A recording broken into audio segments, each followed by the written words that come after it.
Chers amis, bonjour, j'espère que vous allez bien aujourd'hui. Bienvenue déjà pour cette 8e vidéo d'un 8e livre. Aujourd'hui, on va parler d'un auteur marocain, Monsieur Tahar Ben Jelloun, le papy. Le titre, c'est Le mariage de plaisir. On va parler de ce livre qui est une pépite vraiment. On va parler de ça juste après l'intro. Allez, à plus. Alors, avant de commencer le pitch, j'ai envie de dire que je suis follement amoureux de cette couverture. Regardez-moi ça. C'est quelque chose d'extrêmement beau. Ça renvoie au niveau de la culture africaine, de l'Afrique subsaharienne, etc. Donc j'adore cette couverture. Mis à part, fermons la parenthèse, premièrement le speech. Alors le pitch, ça parle d'un personnage qui est Amir. Amir, c'est un grand riche de Fès, du Maroc. Et il est marié tout à fait normalement, il a ses fils, etc. Il a un fils qui s'appelle Karim, qui est un petit peu trisomique ou autiste. Et donc, ce Amir va régulièrement au Sénégal pour s'approvisionner en tissus pour plusieurs marchandises parce qu'il est commerçant à Fès. Et donc, à chaque fois qu'il descend, il a trouvé une femme qui s'appelle Nabou. Donc, il s'est marié normalement avec elle, c'est une deuxième femme, on va dire.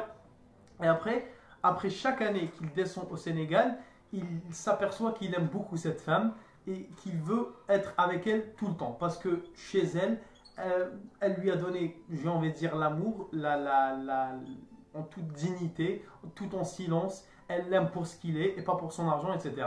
Et donc, c'est contraire à son mariage initial ou son premier mariage qui est un mariage traditionnel. Il n'y a pas d'amour, il y a une routine, il y a une monotonie dans le couple, etc. Et donc, un jour, il décide de la ramener avec lui à Fès. Et quand il la ramène, elle tombe enceinte rapidement. Elle a ses deux garçons, Hassan et Hussein. Et l'un est blanc et l'autre est noir. Donc c'est très intriguant comme situation.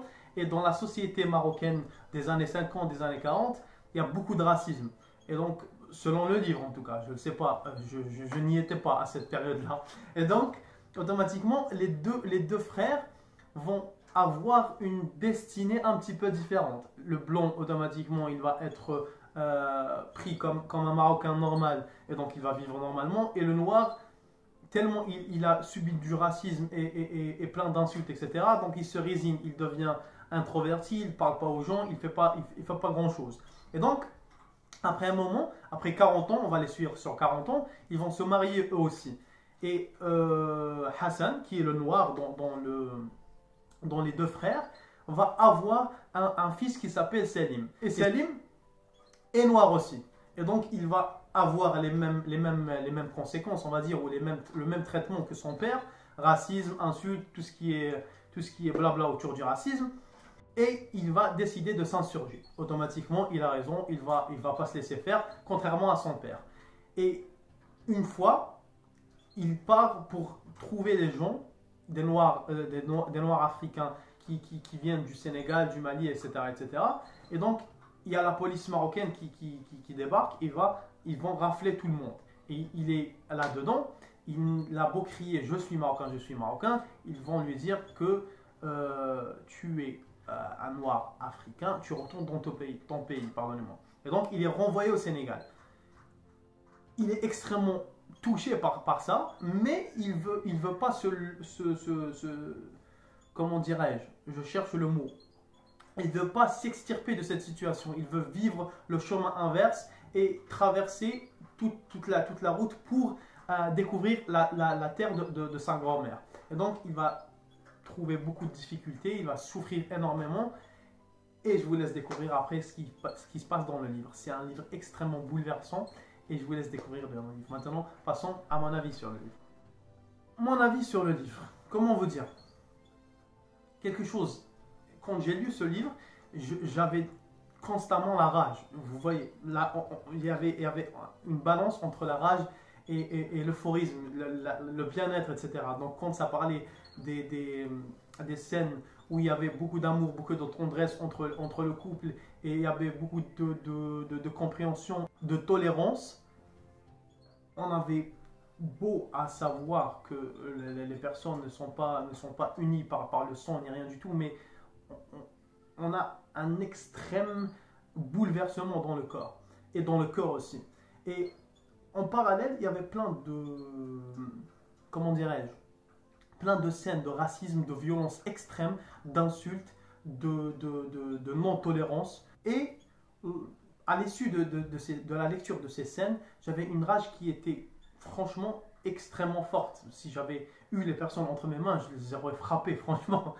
Parce que là, je ne peux pas comprendre comment une personne sainte d'esprit peut voir qu'il y a une différence entre une personne arabe ou noire, blanche ou noire, arabe ou africaine, occidentale ou du Moyen-Orient, asiatique ou américaine. Je ne comprends pas comment une personne...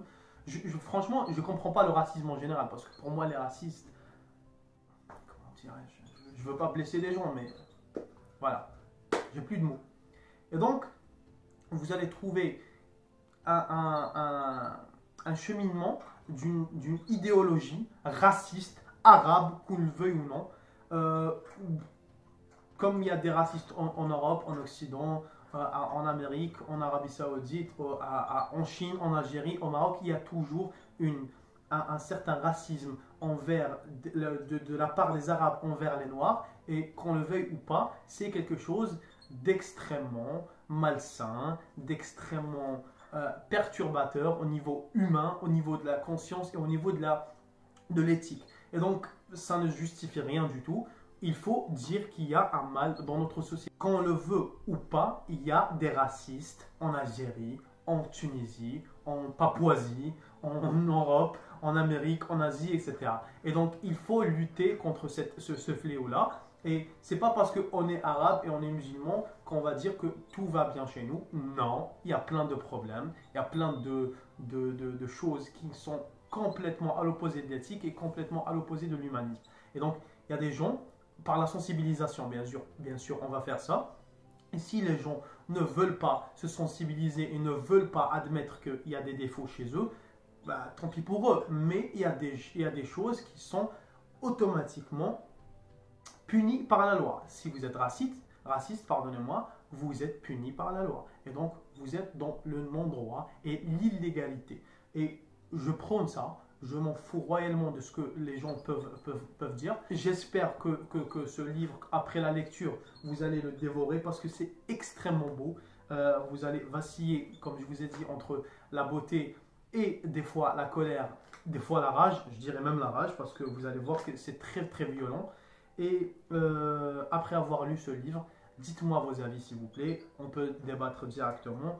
On est arrivé à la fin de la vidéo. J'espère que cette vidéo vous a plu. On se retrouve prochainement pour un nouveau livre et sur une nouvelle vidéo. D'ici là, prenez soin de vous. Peace, salam.